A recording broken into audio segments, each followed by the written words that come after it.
that's your camera. Is that my camera here? Yes. His camera, is it right there? When that red light's on, that's the camera, right? Opening up on a wall.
Philadelphia fans were cut from a different cloth. Born into a brotherhood and bonded to our team for life. We believe anything is possible because we've witnessed the impossible. While we may be from different neighborhoods, come Sunday, we are one, and we will be heard. Pondley Hockey, official partner of the Philadelphia Eagles.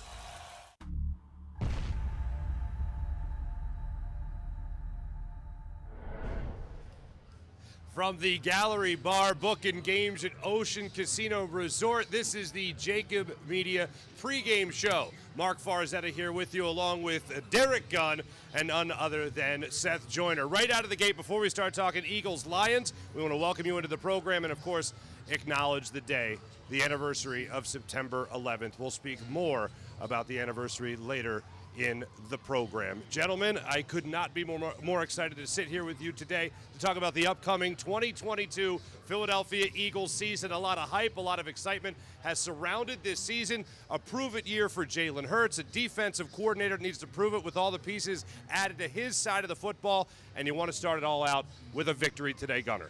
Well, you know, we don't overlook any opponent, but I think the Detroit Lions are a team that's a perfect opponent for an Eagles team that didn't get a lot of reps in the preseason to start off rusty and to gain momentum. When you look at what the Eagles did this offseason in terms of how they shocked us all by adding not just depth, but frontline depth to this team, and Detroit basically is going with, Dan Campbell has decided to go with basically most of the guys he went with last year, and we all know what the outcome was like last year. I think this is the perfect send-off for the Eagles to get that all-important W, then sit back and look at what they did right, more importantly, what they did wrong, to get ready for a much stronger opponent next week in the Minnesota Vikings.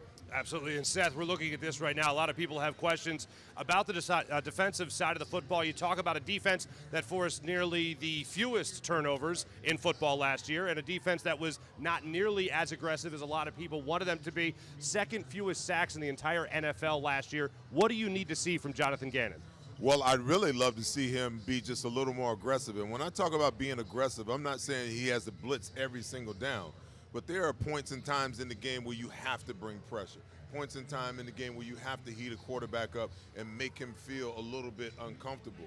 I just don't know, and I'm sure you guys would agree, that I don't know whether it's in Jonathan Gannon's DNA, because usually when a coach has a methodology or a philosophy about how they like to run their defense, that's how they do it. You know, it starts with who they learn defense from, who they mentor under, and then they kind of take on that personality. So I'm not so sure, even with all of these added pieces and the extended confidence that he should have as a play caller, that it's in him to call a more aggressive style of defense. Certainly, and a lot of people, including Eagles players, have been asked about the excitement and the anticipation going into this season. Jalen Hurts calling it rat poison, with a lot of people picking the Eagles to win the NFC East. Jason Kelce saying you have to just flat out ignore it because you can never be comfortable.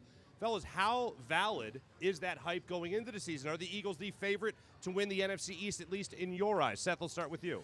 I think that what Jason Kelce was trying to do, and I can't speak for him, was to kind of hedge this whole thing about, it's not so much about being comfortable or being uncomfortable as it is, you know, as a young guy, it's real easy in this social media age to get caught up in what everybody's saying.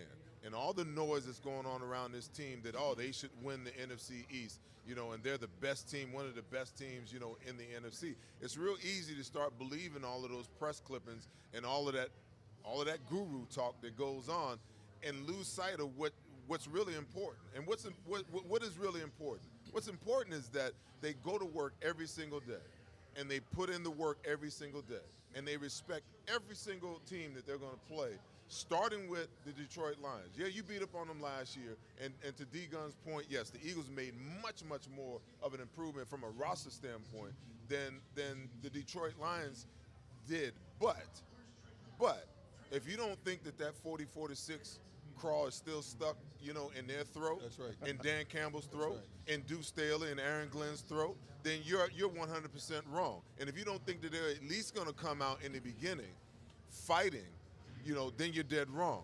And if the Eagles don't show up and meet that intensity right out the gate, this can become a game-long deal in a situation where this game should be over by halftime.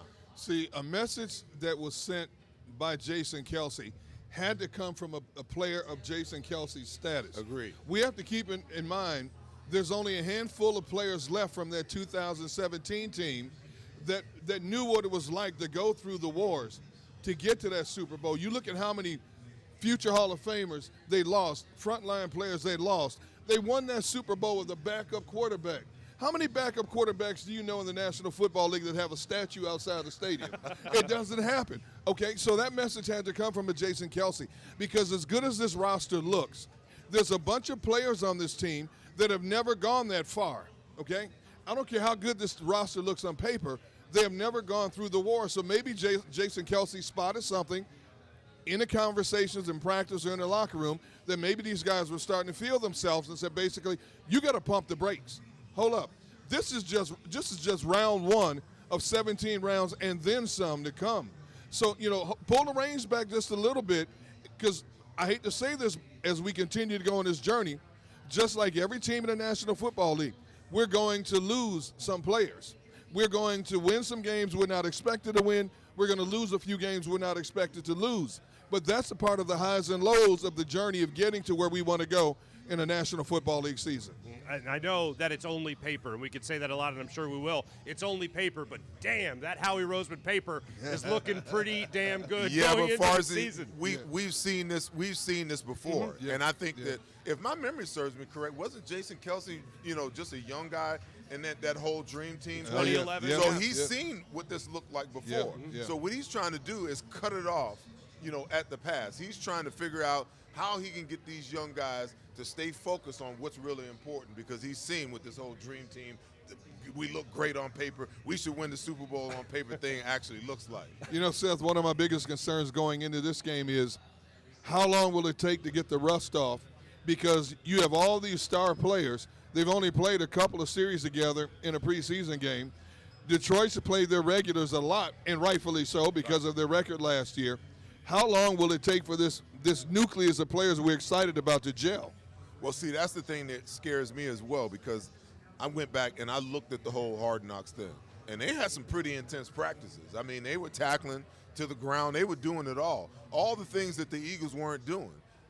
So the thing I know about football is you can't just turn it on, turn it off. It doesn't work that way. You know, in order to play football at a high level, you have to practice football at a high level, and that means blocking, tackling, everything that goes along with it, and kind of throw caution to the wind at times where you're like, you know, we're going to get to D's point. Yeah. We're going to have some injuries. Yeah.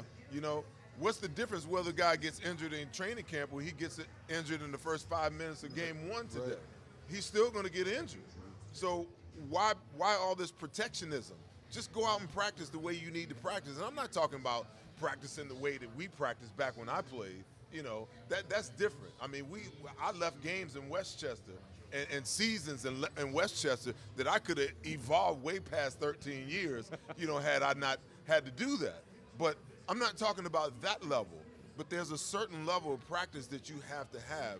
And I don't know, you know, the Eagles could come out today, to your question, D, yeah, and be in a situation where, you know, the intensity shocks them, as crazy as that sounds. Because every time you move, when you move from OTAs to training camp, intensity rises. You go from training camp to preseason, the intensity rises. Right. You go from preseason to regular season, the intensity ratchets up almost 15 to 25%, depending on, you know, what the rivalry is like. You know, so the Eagles could find themselves in a situation of shock in the first quarter before they kind of get their bearings, and sometimes that's just enough time for a team to express that, hey, you know what, we're in this. We believe we can win. Instead of just snatching their souls and stealing their souls out the gate, you give them hope, and now you got to fight for 60 minutes. Certainly, and if you were ever going to be confident after a 3-win season, I think the only time you'd ever be confident is in the very early goings of that following season, after a coach like Dan Campbell was in your face all offseason and in training camp. And if you did watch Hard Knocks, well, if you didn't watch Hard Knocks, all you need to know is Dan Campbell was doing up-downs with his players in the first practice. Oh, and by the way, they were also hitting each other in the first practice with full pads, and he had to explain to his players, I'm not crazy. This is how we're going to win football games. I know we only won 3 games last year, but guess what? We're going to step it up a notch this year. So when you do talk about the early goings of the first game of the season, I would not be shocked if the Lions somehow came out and caught the Eagles a little off guard based on how intense their practices have been. Here's what I tell people. Don't always get caught up in the Hard Knocks hype, because they show you all the good. They don't show you a lot of the bad that goes on behind the scenes. But one thing that really caught my eye was the first segment of Hard Knocks when running back Jamal Williams was called upon to break down the huddle after a practice. And he got emotional, tears flowing, and even threw in a few curse words. And he said, we're not the same Detroit Lions team we were last year. You don't know how badly that's stuck in my craw all off season. We're not that team. We're a much better football team. That's their rallying cry. The second rallying cry is, remember what the Eagles did to us a year ago, okay? So that's all you need. Now, I always tell people, Seth, and I don't know if you'll agree or disagree with this, if you need any extra motivation to play football at the NFL level, you're in the wrong profession. But lo and behold, people use bulletin board material all the time to get fired up for a game. That's what concerns me most about Detroit. They're healthy, except they're a little nicked up along the offensive line, but they're healthy at a lot of positions, which they weren't a season ago. And it's their home opener on television against the team that embarrassed them the most in 2021. Well, listen, you know, all of that stuff sounds good until you get hit in the mouth on the first game and on the first play of the game, and all of that stuff goes out the window. Now you got to focus in and play football. Listen, I love guys who are emotional, because football is an emotional game. As much as they try to take the intensity out of it, the volatility out of it, the ferociousness out of the game, it's an emotional game, and you have to play it that way. But his whole thing about, you know, we're a different team, then we go back to, you know, what they did in the offseason, what they did in the draft. Listen, Aiden Hutchinson, great player. I want to see how he fares against, you know, Lane Johnson, and how he fares against Jordan Mailata today. You know, my belief is it won't be well, and we'll see him kick down in the 3 technique by the second quarter, much more so than we see him on the outside. But when you look at how these teams compare, you have to look at that. You got to look at how these teams compare to one another in the sense of what they did to improve themselves in the offseason. And if you look at that, if all else being equal, you know, if the Eagles are in the right place mentally and the Detroit Lions are in the right place mentally, we should have a similar outcome. Now, I'm not predicting, you know, that they're going to win 44-6, but to be honest with you, you know, to combat what Jamal said, D-Gun, they might be a different team, but they're not as good as the Philadelphia Eagles are. I'm sorry. Right. You know, there's no way that the Eagles should walk out of Detroit with an L today. If they do, there's some serious soul searching has to occur on this team next week leading into Monday night against Minnesota. No question, because you're playing a much better opponent. You're talking about an opponent 8 days from now that has a good regular season quarterback in the Kirk Cousins, 2 premier wide receivers, a good tight end, a great running game, a physical defense. They have star players across the board. That's why I said off the top, get rid of your mistakes today and still come out with that W, because that game next week is going to be even more intense. Do you look forward to, as a player, Seth, do you look forward to playing a team that maybe is well below you, at least expectations-wise, going into a season? A team that you did crush the season before, to play week 1 just to make sure that you do have everything right before the season really gets underway? I don't really think that, you know, players get caught up with that kind of mindset. You know, I think the worst thing you could do is not respect the fact that, you know, those are professionals. Because, you know, even though there's only, you know, 1,696 players on all 32 rosters, that's still, you know, a fraction, a minute number of people who are actually qualified to play at that level. So I don't care how bad they are. They got professionals that get paid, that have, you know, prides and all of those things on that side, on that other side of the field. So you better go in with the right mentality that, you know, hey, what's the difference? What's the difference between, you know, good teams and bad teams in the NFL?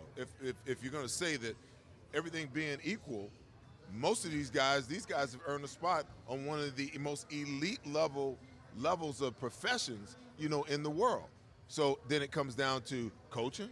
It comes down to commitment and preparation.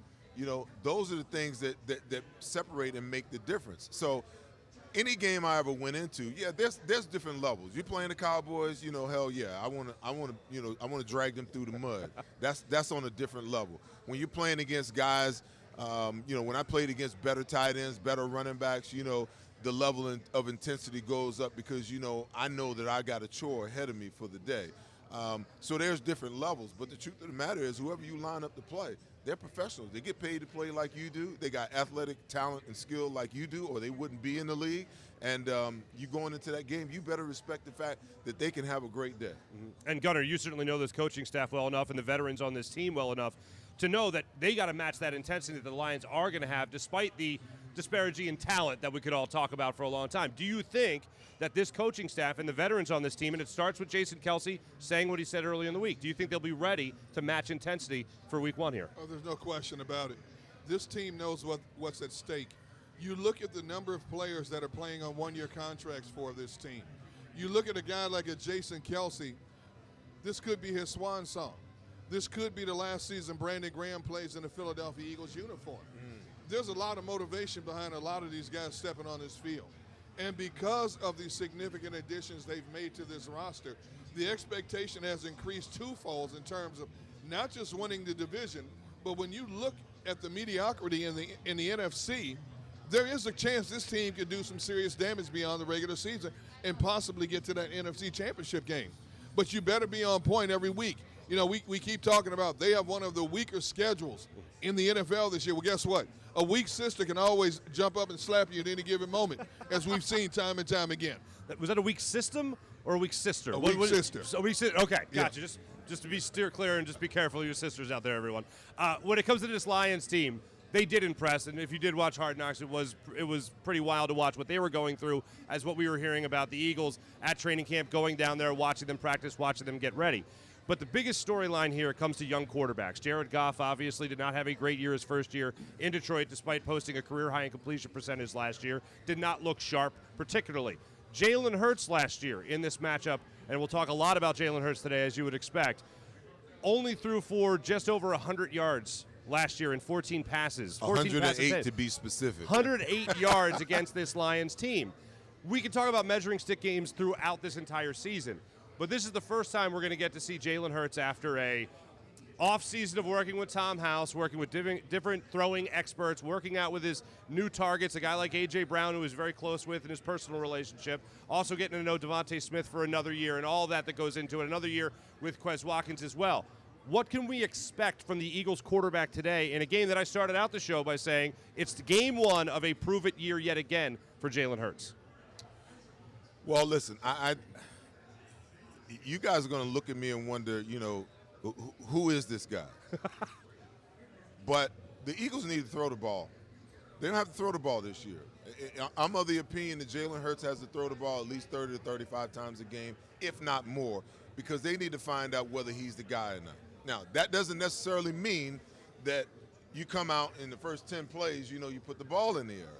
I still think that they have to be balanced.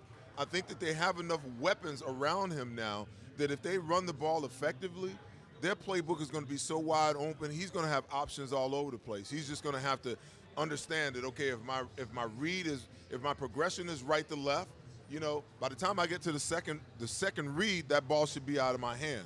Throw it with timing, throw it on rhythm. But listen, I think that, I think he'll have a good day. But again, a lot of this depends on how Nick Sirianni, Shane Steichen, more to be on point, how he calls plays. Because I felt like at the beginning of last year, they went 2-5. I thought that, Nick Sirianni arrested the development of his young quarterback by throwing so much in those first 7 games. And then by the time they got to Detroit, they went strictly in run mode. So they're going to have to find a good balance. If they can find a good balance, I think that he can have a good day. That means allowing this offensive line to establish the run, which then opens up play action and misdirection. Then you're going to have opportunities once you get a lead to take shots down the field and do some of the explosive things that you really want to do. Gunnar, will we see a little different Jalen Hurts today? You're not paying A.J. Brown $100 million to come here and run block, okay? But I will say this, the flow of the game will dictate how they attack Detroit's defense. I agree with Seth. This is an evaluation year for Jalen Hurts. This organization needs to know, everybody I've talked to, this organization needs to know, is Jalen Hurts the quarterback moving forward in the future? They're armed with 2 first-round draft picks in 2023.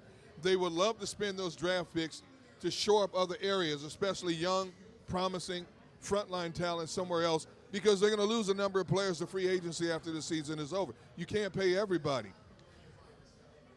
If the Eagles run the ball better today than pass the ball, Seth, as much as I agree with you, I would not be surprised if they go to a dominant run game again, especially if they're sitting on the lead trying to run out the clock. Are you trying to force him to argue for the passing game? No. Is that what you're trying to? Are you trying to bait him into saying argue We're for the going to passing argue game? no matter And listen, what. nothing would please me more than to see the Eagles come out in the first half, and to me, I'm not talking about balance 50-50, 50 runs, 50 passes.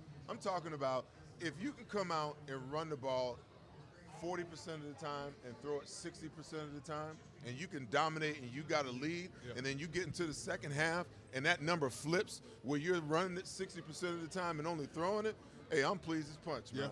I'm pleased as punch. We'll analyze a little bit further coming up in just a second. We got complete Eagles coverage today when it comes to JAKIB Media. We got the pregame show. We got halftime with Devin Caney, who will be along, and then, of course, the JAKIB postgame show as well. Before we hit our first break, I do want to remind you, we are here at the Gallery Bar and Book and Games here at Ocean Casino Resort, and football season at the Gallery Bar, Book and Games. Football season is here. Week 1 today, and Ocean is your game day headquarters. Enjoy food, drink specials, and watch all your favorite games and teams at Ocean Casino Resort.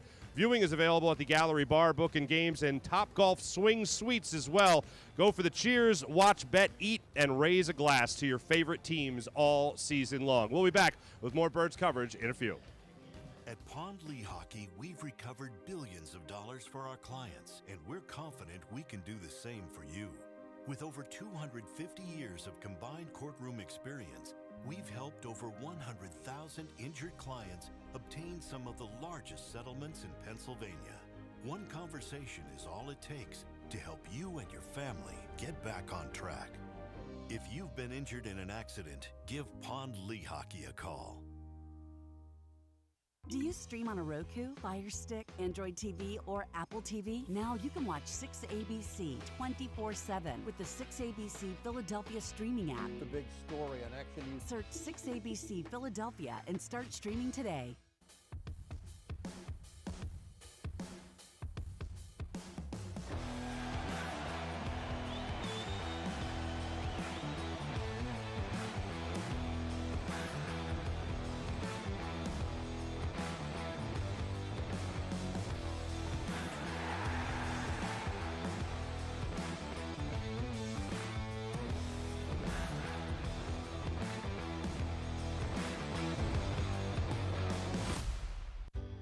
Go passionately. Go fearlessly. Go confidently. Go Birds!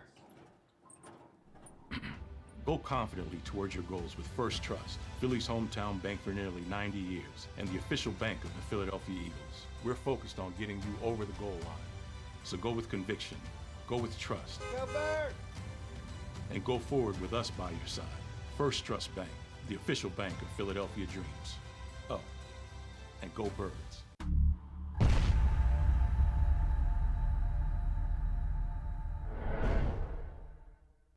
Welcome to Pond Lee Hockey.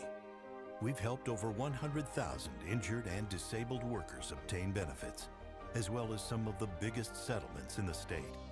If you've been injured at work, give Pond Lee Hockey a call.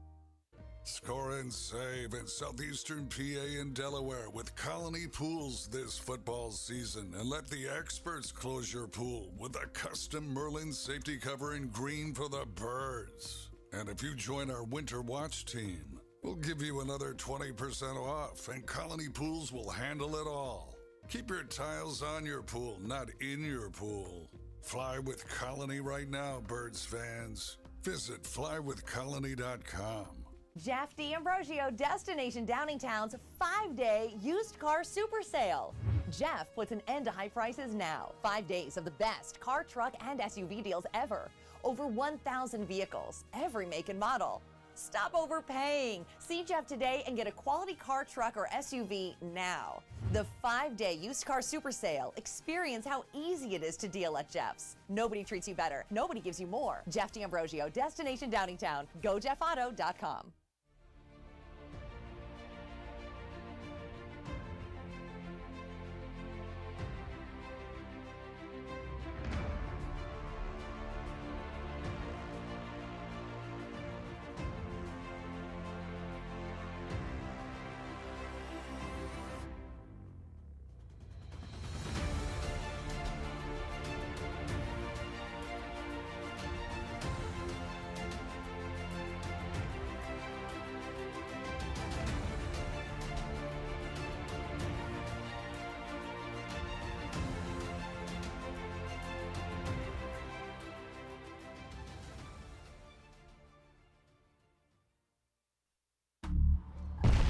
Welcome back to JAKIB Pregame Show, talking all things Eagles. Marc, Farzetta, Seth Joyner, Derek Gunn here. John McMullen is in Detroit. He'll be joining us a little bit later in the program. JAKIB Pregame Show, of course, brought to you by Pond Lee Hockey, and we are here at Ocean Casino Resort at the amazing Gallery Bar, Book and Gate. Guys, how incredible is this place, right? Man, this place is simply phenomenal. I've had a chance to venture a couple of the levels here, and it is awesome, man. This gallery behind us is brand new. They just built it this summer. We did a show here on the opening of the Galleria on our sports talk show from noon to 3. The people here have been incredible to us. They have rolled out the red carpet. This is already my favorite place in Atlantic City. It was mine until that Cowboys lady just walked right by. If you guys see that, that literally was, she was here to greet us. Oh, you know she did that on purpose. No I've doubt. been watching her. She's been standing over there for about 15 minutes. She's like, the minute I get a chance to go on live, I'm going on. Yeah, as soon as you say welcome back, yeah, right through. I want to talk about some matchups, of course, going up against the Detroit Lions today. Also want to get, oh, come on. Yes, all right, good, all right. Congratulations on choking in the playoffs. Still suffering, huh? All the time. Still suffering. We 1995 was the last one. Why did I acknowledge? Why did I put the quarter in? I don't know. We're going to talk some matchups here, of course, in this segment, but I also want to talk about some of the younger guys we're going to be seeing for the first time get their NFL action, obviously outside the preseason. And number one, of course, is the first-round pick, Nakobe Dean out of Georgia. Third-round pick, Nakobe Dean out of Georgia, one of the two members of the Georgia defense that they brought in here, along with Jordan Davis. I want to work backwards here. The Eagles, Seth, I don't know if you know this, they haven't really valued the linebacker position as of late. This is one of the first times they've really invested a third-round pick, and really a guy that a lot of people touted maybe being a late first-rounder, maybe being a second-rounder, fell to the third round because of that injury, and now is going to be looking to wreak some havoc on the Eagles' defense. What are realistic expectations for Nakobe Dean? Because of a ghost injury, I should say. Wasn't anything really wrong with him. But, listen, I'll say this. And I thought you maybe being a little facetious. Did I not recognize? I've been doing Eagles, for the last 6 years and crying for them to, draft or at least get a linebacker to make a difference, especially in today's NFL, because in today's NFL, you're basically a 4-2, you're a 4-1 in a lot of instances. And if you don't have a hellraiser at linebacker, then you don't have anything. Now, you want to talk about Nakobe Dean. I think the expectations moving forward are high for him. But when I look at a guy like T.J. Edwards, who now has got his teeth firmly sunken into a starting role, and then you go out and you bring in a guy like Kazir White, who just came in and impressed right away, Nakobe Dean's going to get some playing time, because most of these guys don't play any more than about 60 to 65% of the plays anyway.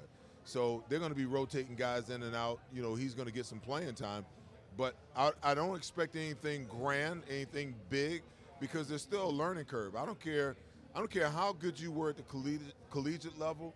The NFL is a completely different, deal. The way that coaches can scheme, the way that blocking scheme, the multiple blocking schemes that you could see.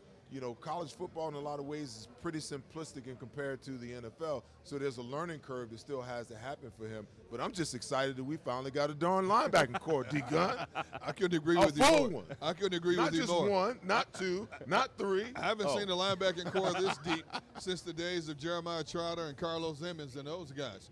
But when I look at Nakobe Dean, he's had a relatively quiet training camp in preseason for the most part. To me, he was making too many tackles downfield instead of meeting the opposition at the point of attack, but that's okay.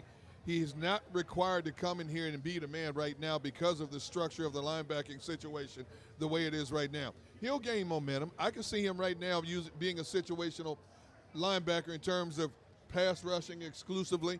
What's his claim to fame coming out of Georgia? He knows how to find a seam and get to the quarterback and make a quarterback extremely uncomfortable.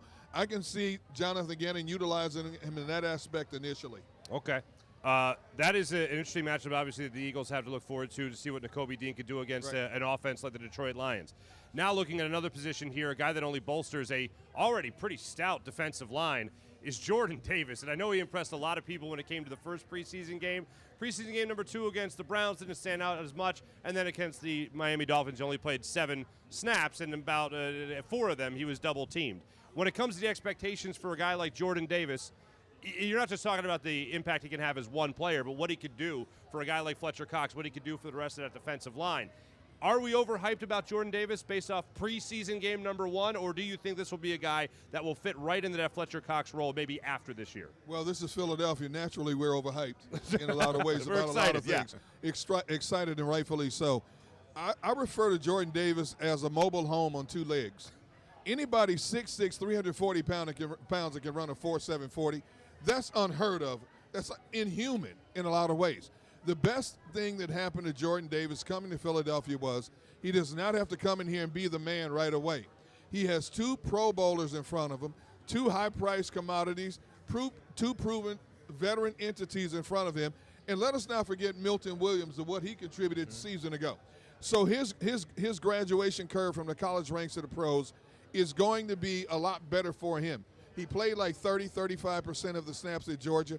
I don't see him playing much more than that, Seth, at this level initially. Well, to your point, he doesn't have to. Right. I think what he provides is, depth. Not only depth for this year, but depth in the future for what the defensive line is going to look like.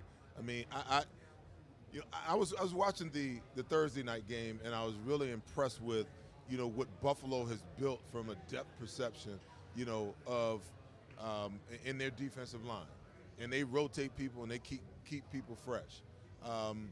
If you really stop and think about what the Eagles have done, you got Hargrave, Williams, Cox, and now Jordan Davis. That's just at the defensive tackle / nose guard position. You know, when you look outside, look at the depth that they have on the outside between Sweat, Graham, Hassan Reddick. You know, there's a couple other young guys that are there. You've got enough, if these guys can step up their level of play, where you can be rotational like that and you can keep guys fresh. I don't expect for Jordan Davis, you know, to come in, you know, and be anything super special year one. Listen, he's going to make some plays in the running game. He might even make a few plays, you know, in the passing game from a hurry standpoint. But until, you know, they can polish up on his pass rush abilities and his pass rush skills, because that's not really his strong suit. His strong suit is dominating the line of scrimmage. Okay, if you leave him single block, he's going to dominate that matchup. If you double him, he's going to hold at the point of attack. And now we got linebackers who can read what's going on and come downhill and pull the double team off, allowing him to hold his gap and for the linebacker At Pond to Lee get Hockey, we've recovered. So with all of those things being said, you know, he doesn't have to do a lot. You know, when you got this kind of talent that they have on this football team, now it's just up to this coaching staff to get the best out of him and let each guy contribute what he can contribute. I'm expecting Javon Hargrave and Fletcher Cox to be the top two guys there, just from a experience standpoint. And I'm expecting for Jordan Davis to watch and learn, and when he gets his opportunity to get in and do the best that he can while he's got his chances. Well, when we were speaking generally just about the Philadelphia Eagles taking on the Detroit Lions, we of course expect an Eagles victory, at least I hope so. We'll get to our official predictions at the end of the show. But when you talk about playing somebody against a lesser opponent, those defensive tackles are going up against a pretty banged-up defensive line to now get into the matchup conversation here. Halapulavati Vaitai, who we know here in Philadelphia, obviously is Big V, IR, not going to be playing. You have a guy out there in Tommy Kramer who's going to be playing out of Notre Dame, an undrafted second-year player, by the way. I mean, you have to see that as a defensive player on the Philadelphia Eagles defense and just start licking your chops, no? Yeah, I mean, listen, you do, but you still got to play the game. You know, I mean, those guys, like I said, those guys are professionals too. Those guys have got pride in what they do as well. And I'm pretty sure that's been a point of conversation, you know, on probably some of the media things that have gone on, some of the media conferences that have gone on, the questions have come up to Dan Campbell, and, you know, he's probably expressed to his team, hey, you know, they got this vaunted defensive line. We're beat up and banged up. They don't give us a shot. You know, the old rallying cry, you know, that coaches try to motivate their players with. So they're going to come out and fight. It's still up to the Eagles, even if we see that there's a mismatch there, it's up to Fletcher to come out and dominate. It's up to Javon to come out and dominate. The other two young kids, when they get an opportunity, dominate. You know that Brandon Graham is going to dominate, and you know that Derek Barnett and Josh Sweat, you know, they're going to contribute. We're expecting huge things out of Hassan Reddick, you know. So I don't care who your opponent is, you know, you can't rest your laurels on the fact that they've got all these injuries. The fact of the matter is those guys are going to come out and fight, and you got to establish that you're the better unit, that you're the better team, that you're the better, you know, group of guys. On this day, doesn't matter any other day, on this day you have to establish that. One of the famous matchups for the Philadelphia Eagles against just about any tight end ever has been something we've talked about a lot, the tight end position, defending against it. TJ Hockenson was another guy that went out there and ate last year. One of the few Lions players you could say went out and did that last year. 10 catches, 89 yards, a bad matchup for the Eagles, unfortunately, in that situation. But I guess somebody's got to catch the football for their quarterback, at least occasionally. What will be different about this year? Will a guy like C.D. Deuce, C.J. Gardner-Johnson be able to go out there and handle his business against a guy like T.J. Hockenson? Gunnar, that matchup today, how do you see that playing out? Well, you know, you go back to last year, and the reason Hockenson had so many catches because he was all the offense they had. The wide receivers couldn't get any separation. The running game went absolutely nowhere, so it was on the tight end. Jared Goff kept dumping off to Hockenson because that's all he had. You know, when I look at this kid Johnson, if he's everything that we've heard he is, that's going to be an intriguing matchup. The one advantage you have to give Hockenson is he's a bigger body. And anytime you have a bigger body, it's always smarter for it's always harder for a smaller DB to get in a position to defend against him, which can create a lot of pass interference situations. So I'm interested in seeing Johnson's technique, how he tries to attack Hawkinson to get the better of him. There's no question he can cover him, but the difference could be, will he be too physical or get too frustrated to try to cover Hawkinson and start doing things out of character? I think that he has enough speed that he doesn't have to, if that's the matchup they choose, he doesn't have to be overly aggressive from a physical standpoint. For me, if I look at the remedy of how you control the tight end, the way you control him is you be physical with him at the line of scrimmage, and you just don't see that anymore. Everybody plays man coverage, or they're covering these elite level tight ends from off, and it's almost impossible to to cover him because he's got a two-way go. But I always felt like if I got one jam, and back in my day you could just beat the hell out of the tight end wherever he went, but today you get one jam. Why not take advantage of that one jam? Because you know what it does? If he's number one in the progression, and Jared Goff is waiting for him to break at 10 yards, and he's at 9 or 8 when he's supposed to be at 10, he's got to go to the next read. That's what being physical at the line of scrimmage does for you. Even if you have to give up some pass rush with one of your defensive ends or your rush guy, put a hit on him. Put a hit on him, and you take him completely out of the route. Buddy Ryan used to always say, you don't want to cover him, beat him up. Beat him up. If you beat him up, you can either take him out because he can't get out, or you take him out of the route because from a progression standpoint, the quarterback has to make quick decisions. When he gets to him, if he's not there, he's got to go to the second read. Yeah. Gotcha. When it comes to that position, though, talking about the safety position, one of the things that Jonathan Gannon talked about earlier in the week was the versatility of that position. And I remember just maybe 10 years ago or so, people talking about the safety position. There is no longer a free safety or a strong safety. You got to be interchangeable as a safety now. Well, now they're being asked more and more to play almost like a linebacker position as well and come up and play that. Does a guy like CD Deuce have that versatility in his back pocket to be able to perform at a high level no matter what he's asked to do? I like what he does, on the peripheral. Malcolm Jenkins was a guy you could drop in the box. He was a guy that did a lot, around the line of scrimmage on the edges. I like CD Deuce on the edges. I don't know that I really particularly care for him in the box. And obviously, you've got the strategy that goes on. When you get to dime, and then you got to put that safety in the box, then what winds up happening is the offense is looking for matchups from a number standpoint to try to figure out if they can take advantage of that guy being in the box opposed to a linebacker. The advantage is coverage, not necessarily, the run game. I don't know who you drop in the box in that scenario, but where I like him is I like him on the edges. I like him, as a safety who maybe starts off in too high, but then drops down, and plays either the tight end or plays the second slot guy in a 4 wide receiver set that you can blitz off the edge, that you can blitz, in the B gap or the A gap late, or a guy who's just, covering man-to-man, whatever that is. I like him there, but I'm not so sure that he has the size. Listen, he has the desire to tackle. I mean, the guy is a tackling machine. But I think his skills are better used on the peripheral of the defense rather than as a box safety. And then, Gunner, on top of all that, not just exploiting your skills, but also knowing the playbook, understanding your teammates' tendencies in, a week and a half's time, it seems like. Yeah, that's going to take a little time, and that's what I was talking about off the top. He was a late addition. It takes time to develop that unspoken chemistry where you can just look at a teammate and know exactly what they're going to do and vice versa. So I'm wondering how much he'll be utilized right out of the gate. Will he be starting consistently right out of the gate, or will he rotate in more so with a guy who's been there a year, been there all through OTAs and training camp?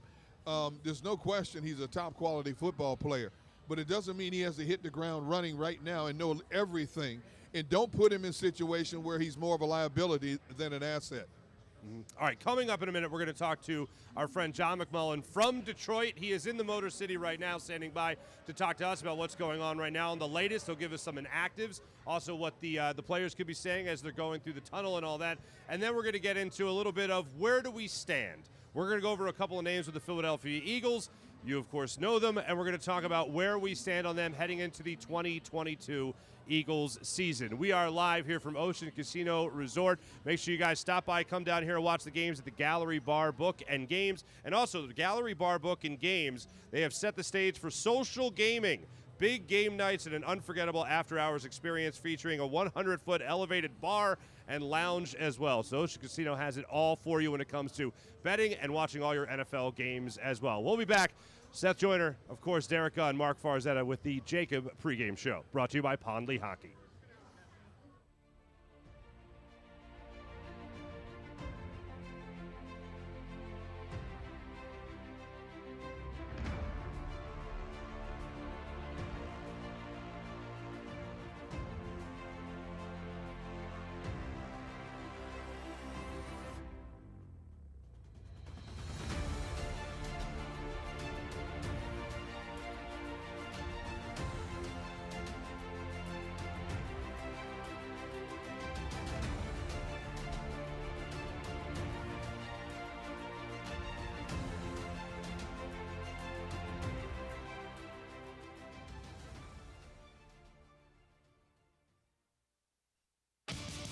The greatest fans on earth. It's a bold statement, but would you expect anything less from Philadelphia? 58 years of heartache creates a toughness, a grit, a resolve not found in most. Sure, our prayers were answered, but now that we've had a taste, we're looking for more. Pondley Hockey, official partner of the Philadelphia Eagles.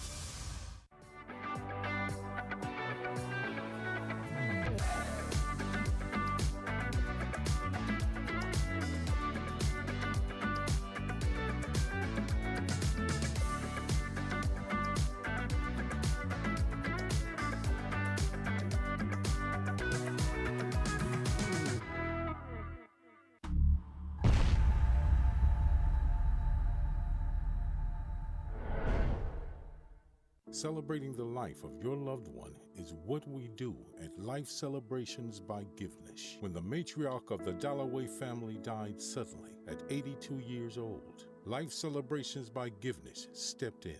They will make this the easiest thing that I know it's not easy, but they will make this as easy as possible. Life Celebrations by Givnish, customizing services as unique as the individual. I just know that my dad, who is in charge of everything, was not in charge of anything at that point when my mom passed. And again, just another shout out to this place for making it easy. Turning tragedy into a celebration of life, no matter how hard, is what we do at Life Celebrations by Givnish.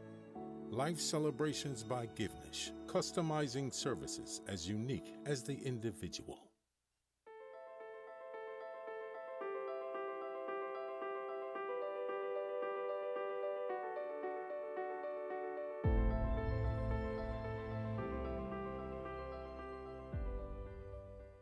Since 1977 at Rafferty Subaru, we have always been about our customers and the community. Early on, a safe and durable option, we've evolved to become the best overall brand according to Kelley Blue Book. Over the last 14 years, we've donated thousands of dollars through the Subaru Share the Love event and found homes for hundreds of pets. The Rafferty family is proud of our 45 years in business. This month, celebrate our anniversary with special financing on select models. Visit us and see why.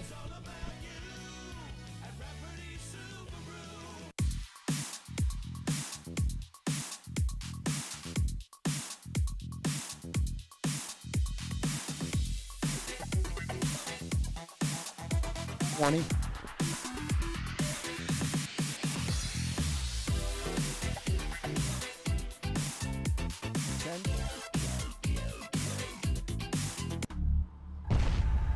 we go.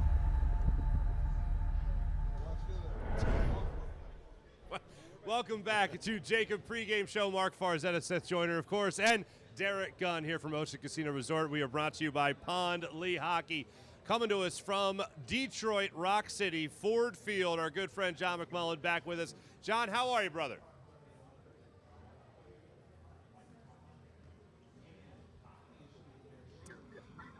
Well, you look like $1 million, let me tell you that right out of the gate. Now, being around the Eagles, coming into Detroit right now, there's been two different temperatures. Of course, the Lions, anyone who watched Hard Knocks knows, we've alluded to it enough on the show already, they're riding a high, they have a lot of confidence, they had an intense training camp. The Eagles, quite the opposite. What do you think the mood of the locker room is right now going into week 1 against the Lions? Yeah, it's interesting. I do think the Lions are fired up. You mentioned it's week 1. It's a home opener. So, I've had this argument on First 365 with Jody McDonald a lot. When the Eagles were here on Halloween last year, the Lions were 0-7 or 0-8, kind of deflated. There are about 45,000 people here. This place is sold out. They have standing room only sections. So people are fired up for this game in Detroit. Look, the Eagles have more talent, but I do think it's something you got to be careful about. Hey, John, give me one of the key matchups you will be closely watching in this game. I'm most interested to see what the Eagles do offensively from the perspective of, if you think about last year's game, which was kind of the demarcation line from the Eagles in the bad start, the 2-5 start, to the run toward the postseason, they ran all over the Lions, right? Over 200 yards, 4 touchdowns. They did whatever they wanted on the ground. But we've had this whole off season about the Eagles got to get better throwing the ball. They got to get better passing the ball. And they seem to want to play 11 personnel. They want to get the ball to A.J. Brown, Devontae Smith, Dallas Goedert. This is a team you should be able to run the football against. But I think the Eagles want to impose their will throwing it. I'm not sure if that's the smartest thing to do in this week 1, but it seems like that's what the Eagles want to do. And I'm interested to see if there's sort of, that competitive advantage thing that Nick Sirianni always talks about, trying to maybe zig when people think he's going to zag. Who knows? Maybe they show up and run the football. But I do think they should be very heavy run first against this team until they prove that they can stop that running game. Interesting. John, so, I agree with you. We've been talking about this, early on in the pregame. I want to jump over on the defensive side of the ball.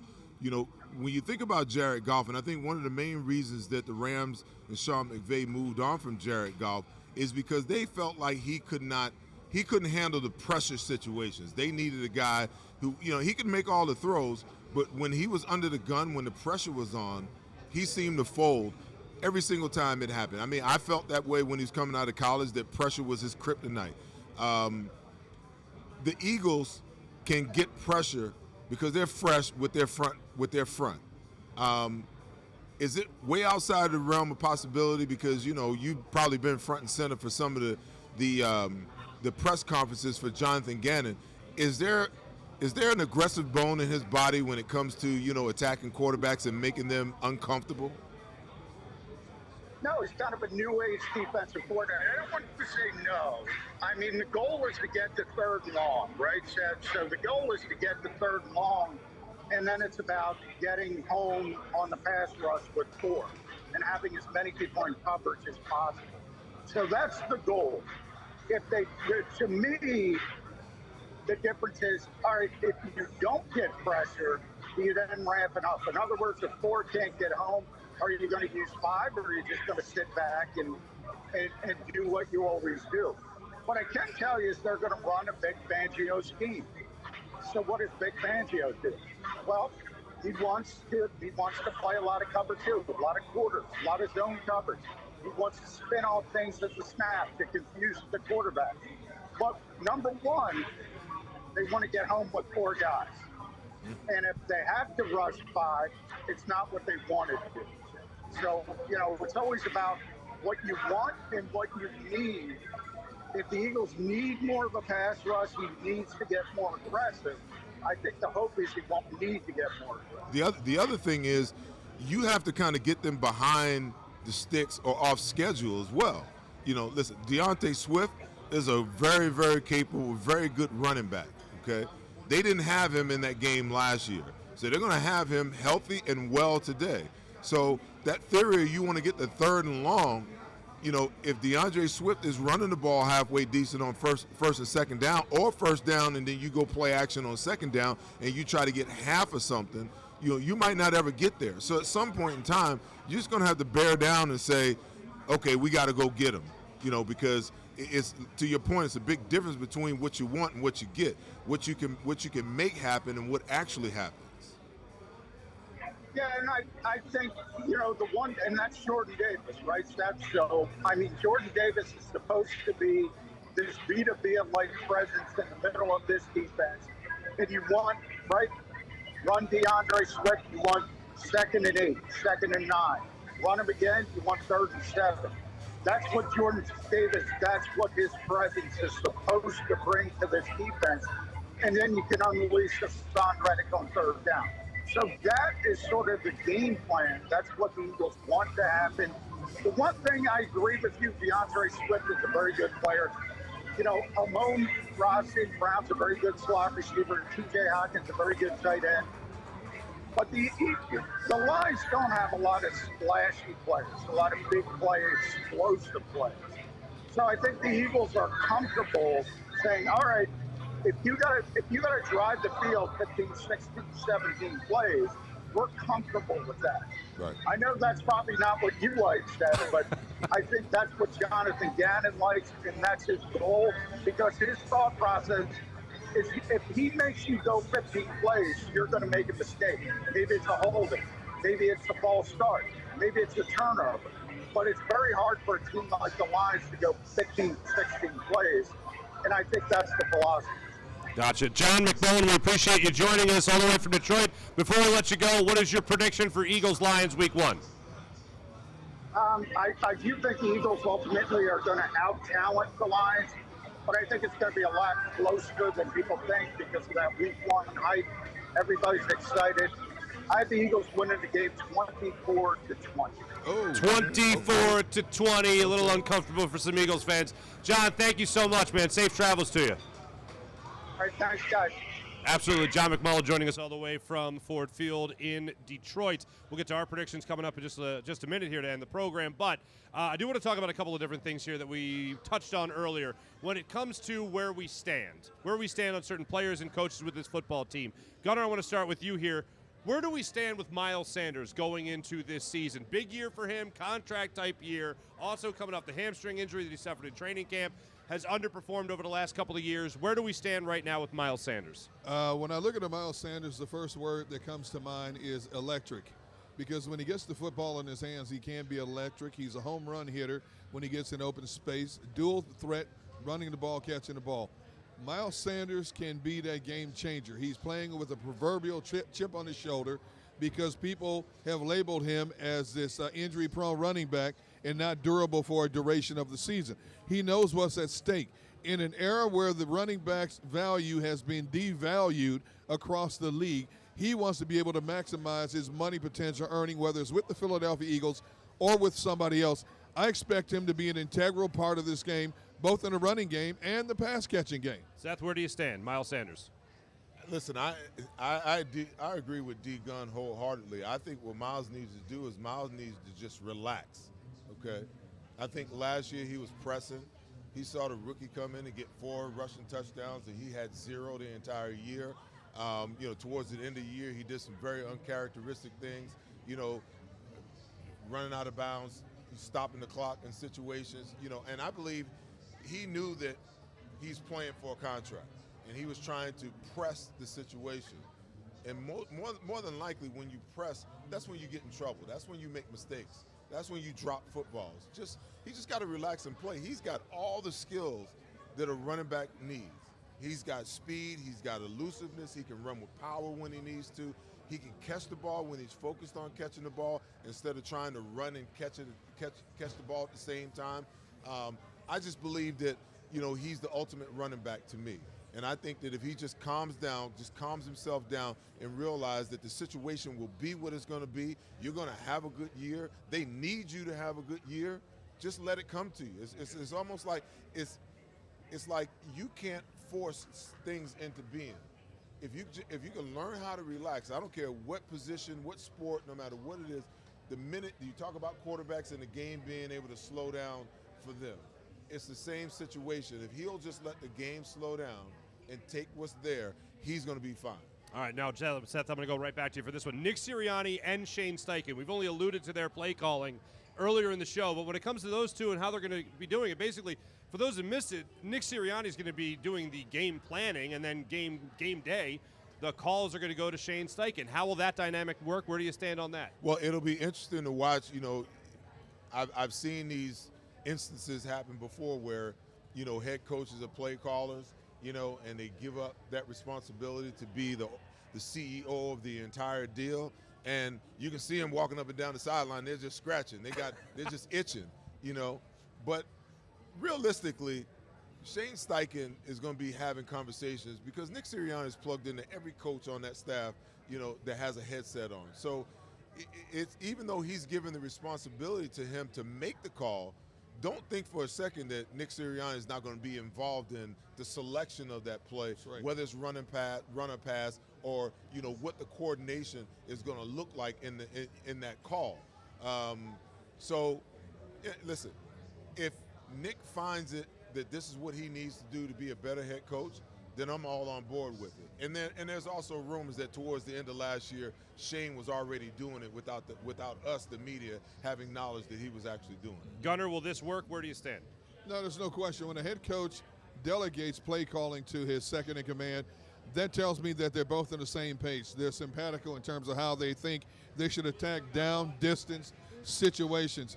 And it takes one more thing off of Nick Sirianni's plate that he doesn't have to focus on. And again, he can be more all-encompassed in terms of talking to more people about certain things going on both sides of the football. All right, last thing as far as where you stand. All-encompassing, the 2022 Eagles. We've talked about how good that paper looks. How good is this team going to be, Derek Gunn? We don't play the game on paper, but they have the potential to be a very good team. But again, there's a significant drop-off between the frontline players and the second-tier players at a number of key positions, especially on the defense. Health is the key for this team. If they can stay healthy, if they can grant a lot of our wishes, what we want to see from this team in terms of being more explosive on offense, more aggressive on defense, more unpredictable on offense, this team, the sky's the limit for this team this year.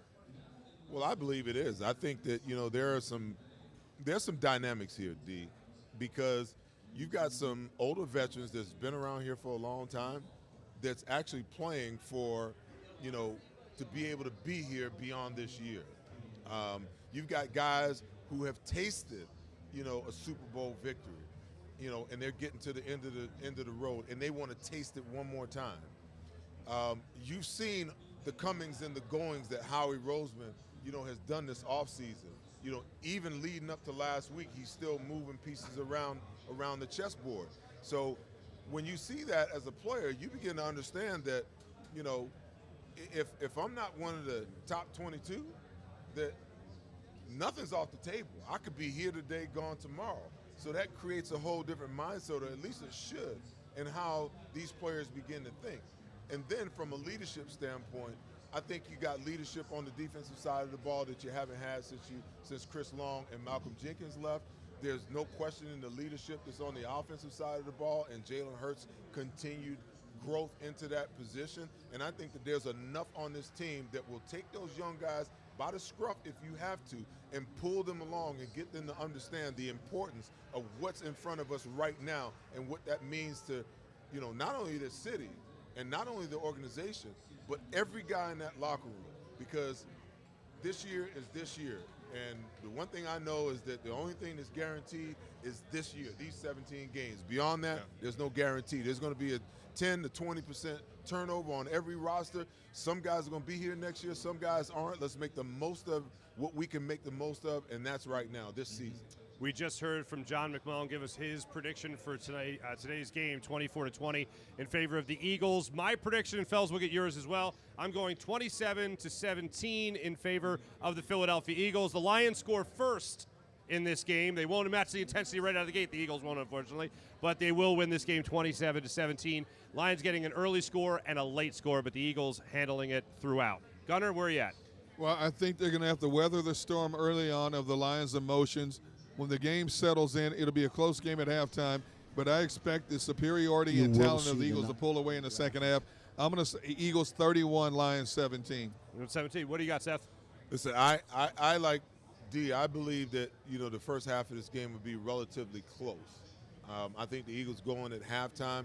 They make their halftime adjustments, on both sides of the ball in all three phases, and they come out and they hit their stride in the second half. I like the Eagles to walk away with this victory today, 38-17. 38-17. There we go. Okay, we'll all be rooting that Seth is the most right out of all of us. Guys, this was a blast. The first ever pregame show here for JAKIB Media. Now, you guys got more responsibilities today because you guys just love working. God bless both of you. And Devin Caney will be along, of course, for halftime as well. And then you guys will be back with Mike Misnelli and Devin Caney as well for the JAKIB postgame show. And don't forget about John McMullen and Lane Johnson joining us from the locker room. Exactly. There you go. There you go. Of course, while we're all celebrating football today, we do have to keep in mind the 21st. It's been 21 years since the 9/11 attacks. And I know I speak for a lot of Americans when I say it was one of the first times I ever felt vulnerable as an American, and we all remember that feeling. As we said so many times on September 11th, never forget when we look back and remember the Americans and all the people that lost their lives in those terrorist attacks. Thank you for watching.